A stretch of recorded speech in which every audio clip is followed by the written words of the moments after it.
Bienvenue dans l'histoire non résolue.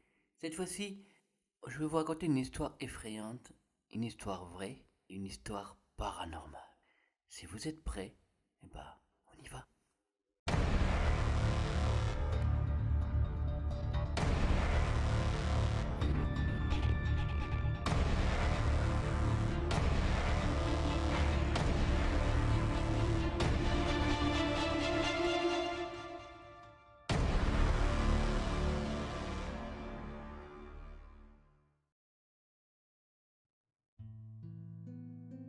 Un matin, que je suis arrivé pour faire le ménage chez Ginette, j'ai été saisi par un étrange sentiment d'oppression.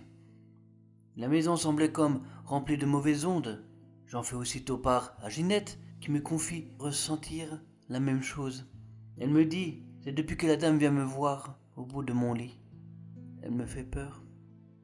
Je lui ai demandé alors de donner plus de renseignements sur cette dame, mais elle restait floue, comme sans vraiment savoir. Cela faisait semblant-il un mois qu'une dame vient la voir au bout de son lit la nuit. Elle n'avait pas de visage, mais Ginette en avait peur.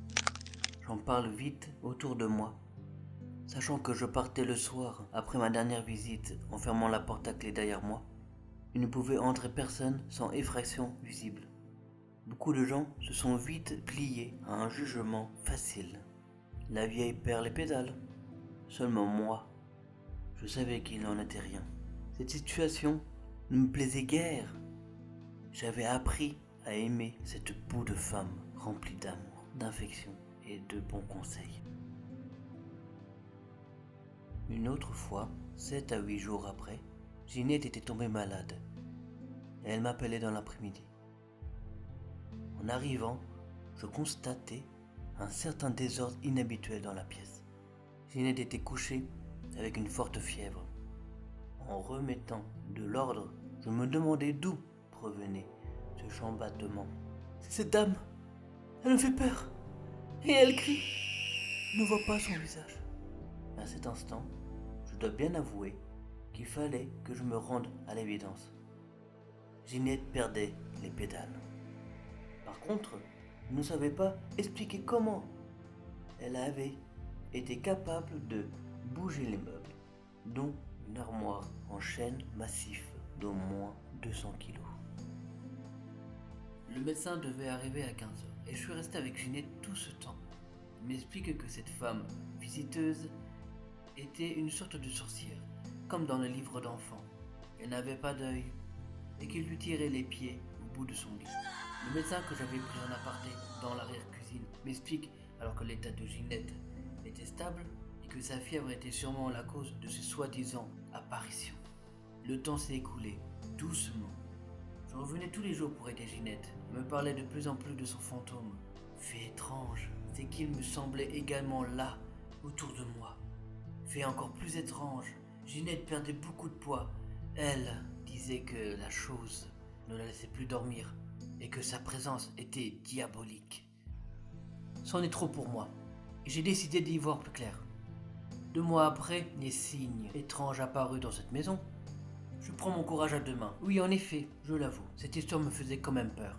Pour passer la nuit avec Ginette, nous avons un peu veillé, puis nous nous sommes couchés vers les 22h30. Comme je le pressentais, la nuit s'est déroulée sans problème. Pas de manifestation quelconque, ni encore moins de sorcières. Certes, quelques bruits de craquement et des murs qui grincent, mais dites-moi, quelle vieille maison ne rend pas ses effets la nuit? Ginette s'excuse plaintement. Je ne lui en veux pas, mais je lui fais promettre de revoir le médecin. 2 semaines plus tard, j'arrive chez Ginette comme à mon habitude. Il devait être 8 heures. Ginette était debout derrière la porte. Et pour faire de bonjour, elle me dit cette phrase glaçante. La dame marche au plafond. J'ai très peur. Son regard était vide. Elle sentait franchement l'urine. Et j'ai eu, en voyant Ginette dans cet état, un froid dans le dos. Je vous jure, Marie, elle marche au plafond, de long en large. Elle me dit, n'allez pas dans ma chambre. Elle y est encore. Mon sang se glaça à nouveau. Mais c'est cet instant que tout a basculé. Ginette se fige de plus belle et tend sa main en ma direction. Elle est derrière vous. Une femme hideuse, sombre, sans visage. En me retournant, je vis pour la première fois la vérité. Une femme hideuse, sombre et sans visage, vêtue d'une longue robe grise retroussée.